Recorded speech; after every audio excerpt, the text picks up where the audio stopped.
Bom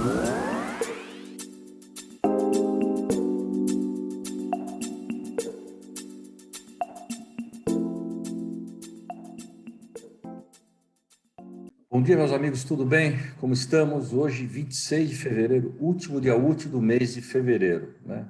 Segunda-feira estamos iniciando o mês de março. Portanto, o ano já começa andando rápido, já estamos entrando em março, mês que se inicia a questão do imposto de renda, né? Começa agora e vai até final de abril. Mas vamos lá. Então, temos que hoje relatar mais uma semana no Congresso Nacional. Eu já passo a palavra então para a Daiane. Daiane, bom dia, para poder dar aí o resumo do que aconteceu essa semana naquelas casas. Bom dia, presidente. Bem, nessa semana aconteceu alguns acontecimentos relevantes. O Congresso Nacional recebeu do Executivo Federal as MPs que tratam da privatização da Eletrobras e dos Correios. Também foram instaladas as comissões permanentes do Senado Federal. Aprovaram também duas matérias que tratam da facilitação da compra de vacinas, e a lei que estabelece a autonomia do Banco Central foi sancionada. Mas vamos nos ater aos assuntos e aos projetos aprovados de relevância para o setor empresarial. O presidente da Câmara, o Arthur Lira, deputado Arthur Lira, avaliou que é possível a aprovação pelo Congresso Nacional da reforma administrativa em até 2 meses e da reforma tributária em até 8 meses. Ele ressaltou, contudo, que se os senadores demorarem para aprovar as PECs, elas terão que seguir a tramitação normal na Câmara, com a CCJ aprovando a admissibilidade e a comissão especial o mérito do texto no prazo regimental.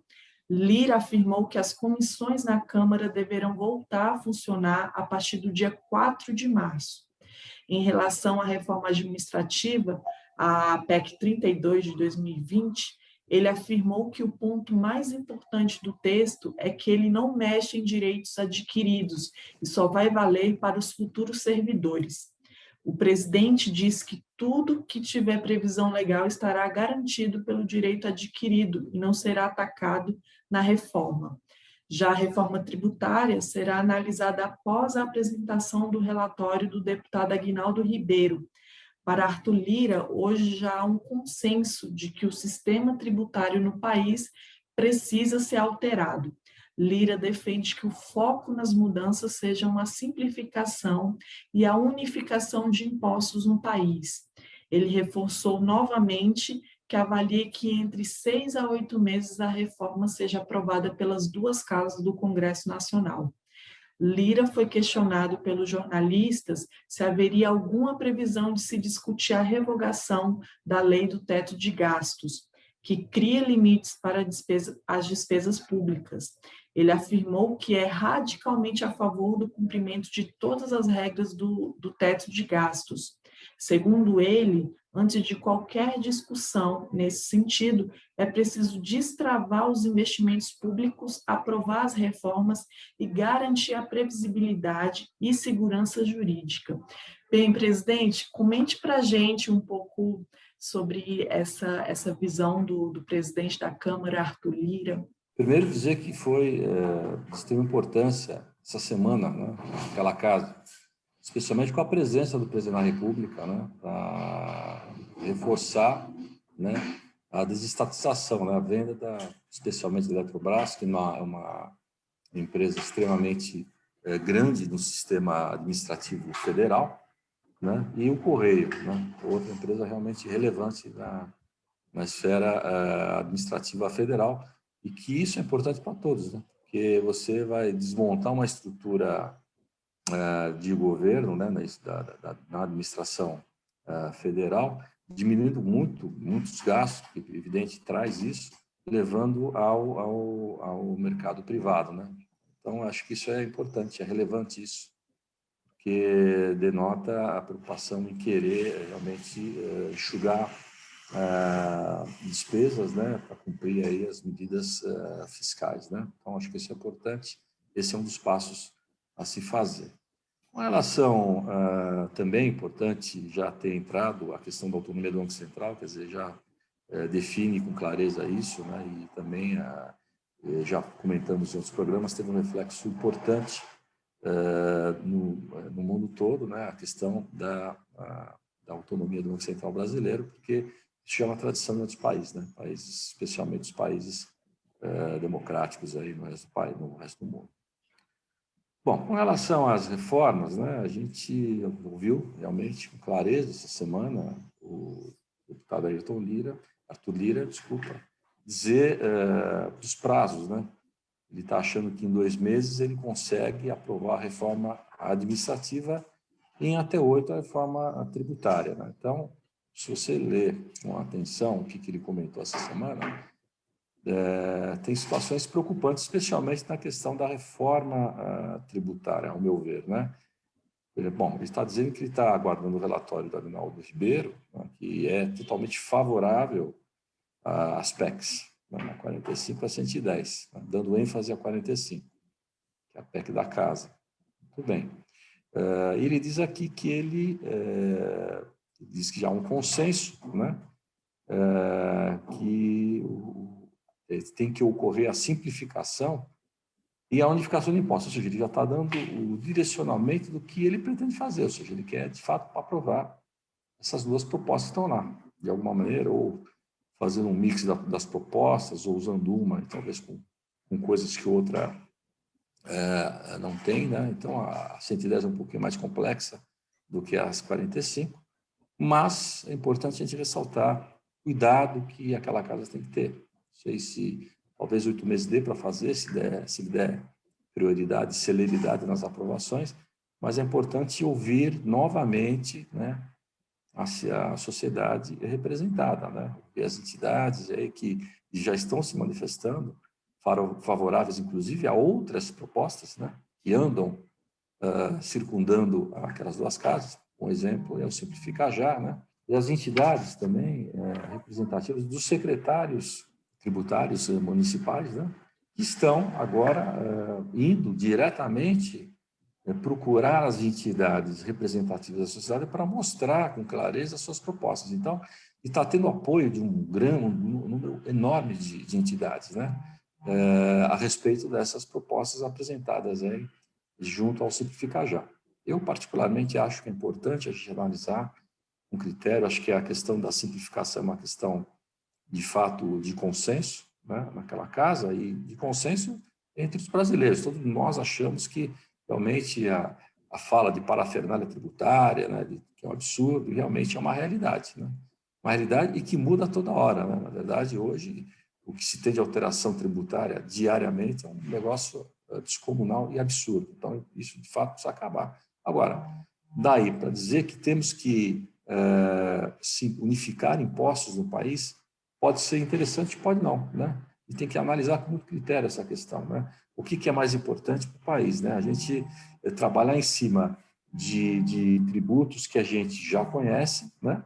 Ou vamos aí, na verdade, entrar nessa questão de tributos que ainda não temos no país. Quer dizer, você trabalhar com tributos que já temos há tantos anos, né? É o caso do ISS, ICMS, o PIS e o COFINS, né? Então, hoje, o contribuinte, o cidadão, ele já conhece esses tributos.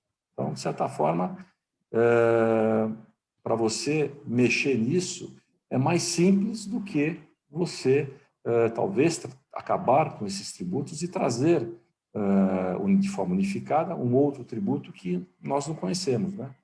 E nós temos, de fato, ter que entender como é que vai funcionar, né? Tanto que as próprias propostas falam em períodos de transição extremamente extensos, né? Uma de 10 anos, outra de 5, e de compensação por parte do governo de 50 anos, que é um absurdo falar em prazo de compensação através de fundos que o governo vai criar de 50 anos. Isso é uma coisa absurda. Então, eu acho que a gente tem que pensar com muito critério se é mais interessante seguir essa linha ou de fato, simplificar aquilo que a gente já conhece, aquilo que a gente sabe que está de ruim, que precisa mexer, que como dá para mexer, e que dá para mexer, e que pode tornar um imposto que a gente já conhece, ele realmente muito mais claro, muito mais simplificado, ao ponto de não mexer em nada, não ter período de transição. Você não mexe em nada, você mexe na estrutura básica da tributação desses impostos. Então, isso é uma coisa que a gente tem que analisar com muito critério, né? Então, é importante, então, fica esse pedido aqui ao nosso presidente da Câmara, o deputado Arthur Lira, né, e também ao presidente do Senado, Pacheco, para que se faça essa reflexão e que se leve isso lá dentro da Câmara, né, dentro do Senado também, né, ou seja, dentro daquelas duas casas do Congresso Nacional, porque nós entendemos que essa discussão tem que ocorrer de forma muito forte agora, né, que o governo realmente dê prioridade, porque é importante sim a reforma tributária para que a gente destrave o país mesmo, né? Então, mais que se escute mais a sociedade, para que a gente possa avaliar com mais critério, e não apenas em cima das duas PECs que ali estão, né? O que fazer para melhorar o regime tributário brasileiro. Então, essa é a minha opinião. Com relação à PEC 32, a reforma administrativa, na verdade, é aquilo que a gente já imaginava, né? Ele comenta também que não vai se mexer nos direitos adquiridos, de fato é isso, nem pode fazer isso, né? O sujeito lá que já tem um direito adquirido, que está na carreira, hoje não vai ter isso alterado, evidente. Então, é daqui para frente, ou seja, fica uma política clara, né? Para quem for prestar exame no funcionalismo público, para fazer carreira, e de forma clara isso é feito daqui para frente. Então, eu acho que isso, não sei se vai passar tão simples, de forma tão clara e tão simples como ele está dizendo. Não acredito. A gente tem escutado muitas pessoas, tanto no Congresso Nacional como no Executivo, e pessoas também ligadas à administração pública, né? Quer dizer, funcionários públicos, né? Muitos favoráveis e outros nem tanto. Então, a gente não sabe exatamente como é que vai ser o encaminhamento disso e se não sei, teremos algum lobby mais forte para manter esse status do jeito que está, né? Ou com pouca modificação. Então, vamos ver. Agora, a gente espera, assim, que, de fato, o presidente da Câmara, Arthur Lira, consiga aprovar o quanto antes essa reforma, que, ao meu ver, também é prioritária, antes até do que a reforma tributária. Bem, presidente, já no Senado foi aprovado nessa quarta-feira, por unanimidade, o Marco Legal das Startups e do Empreendedorismo Inovador. O projeto de lei complementar, o PLP 146 de 2019, traz medidas de estímulo à criação de empresas de inovação e estabelece incentivos para quem investir nessas empresas. Como foi aprovado com mudanças, o texto voltará para a Câmara dos Deputados, onde teve origem.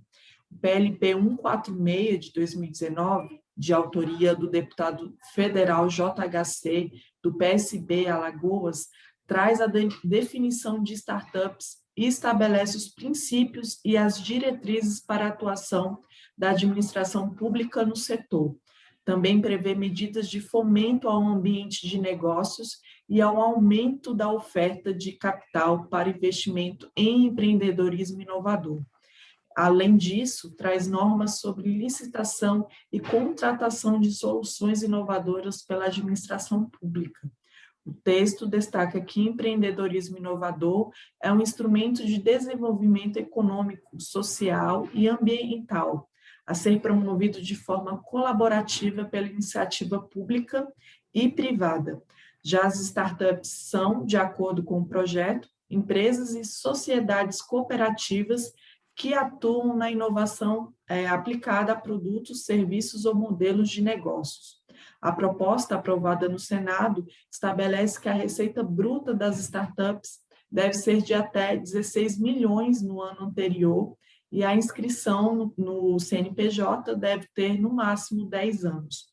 Também exige que a empresa tenha declarado na sua criação o uso de modelos inovadores ou que se enquadrem no regime especial Inova Simples, previsto no Estatuto das Micro e Pequenas Empresas. Para entrar no Inova Simples, no entanto, o limite de renda é menor. A receita bruta máxima é de 4,8 milhões de reais. Também foi aprovado, no mesmo dia no Senado, em votação simbólica, o projeto que institui linhas de crédito especiais com recursos dos fundos constitucionais de desenvolvimento regional, destinadas prioritariamente à criação e ao desenvolvimento de startups. O PL 5306 de 2020 inclui essas empresas jovens que investem em inovação no rol de beneficiários dos fundos constitucionais de financiamento do Norte, do Nordeste e do Centro-Oeste, com prioridade para receber linhas de créditos especiais.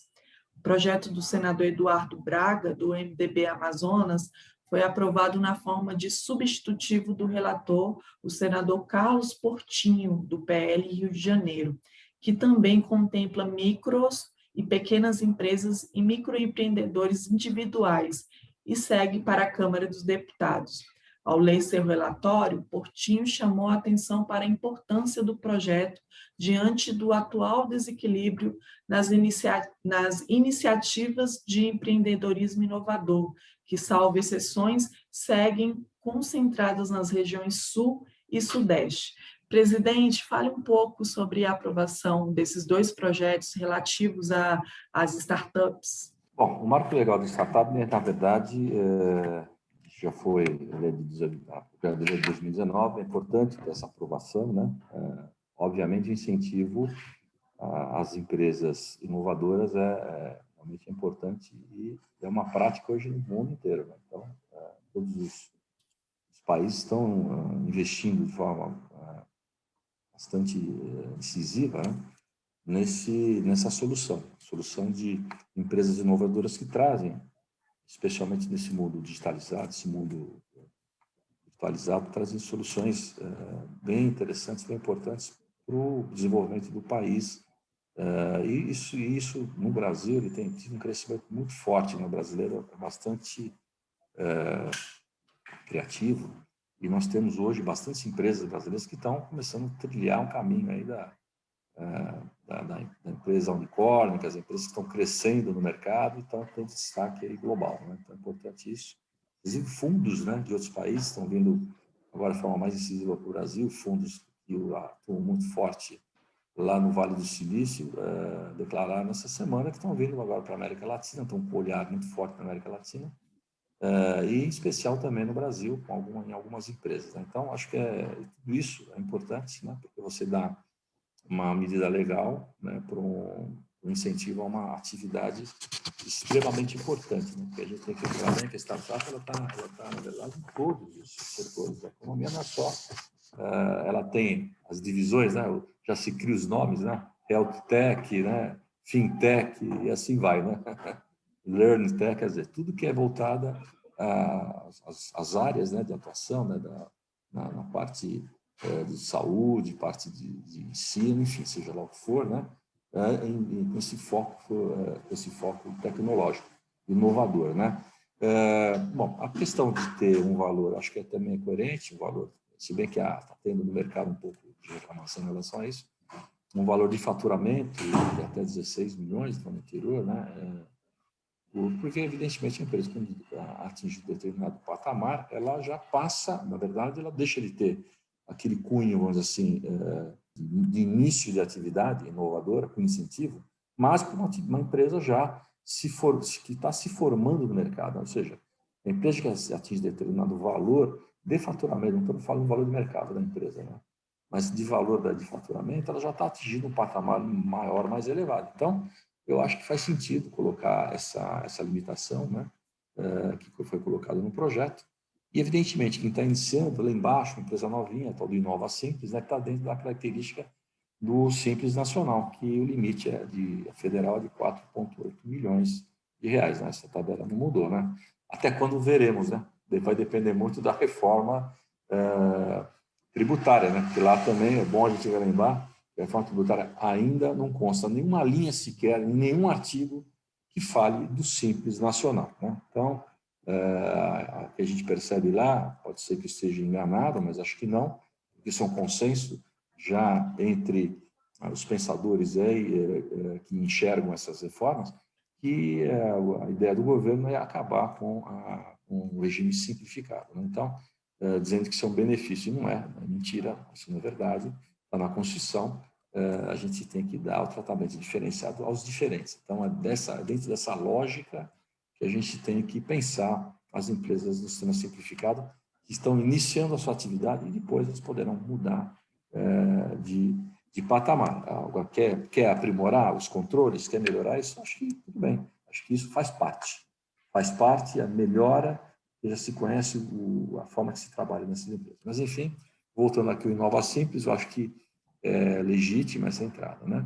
Com relação às linhas de crédito destinadas a startups, você vê que é uma linha de crédito nessa PL 5306, focada mais na região norte, nordeste e centro-oeste. Então, talvez um incentivo mais daquelas regiões, como tinha no passado outros tipos de investimentos, né, a tal da Sudene, Sudã, que incentivava empresas a vir para aquela região.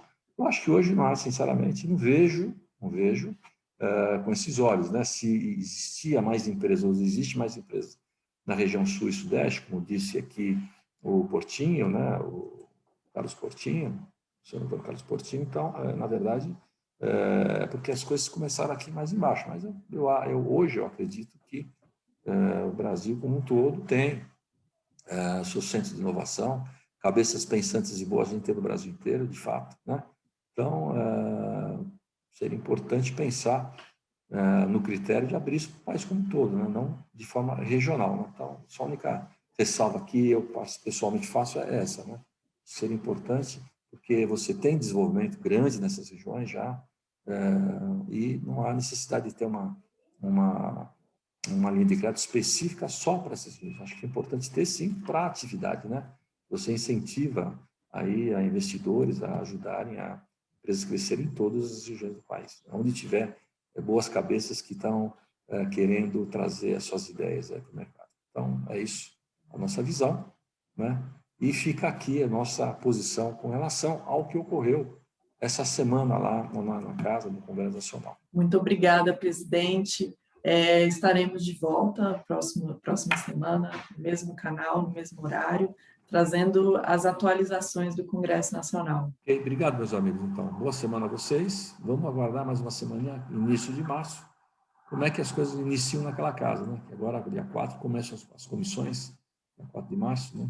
Lá naquelas duas casas. Então, provavelmente o trabalho fica mais intensificado. Isso é importante para a gente ver a conduta que será dada a esses trabalhos. Então, um abraço, bom fim de semana a todos, até a próxima semana.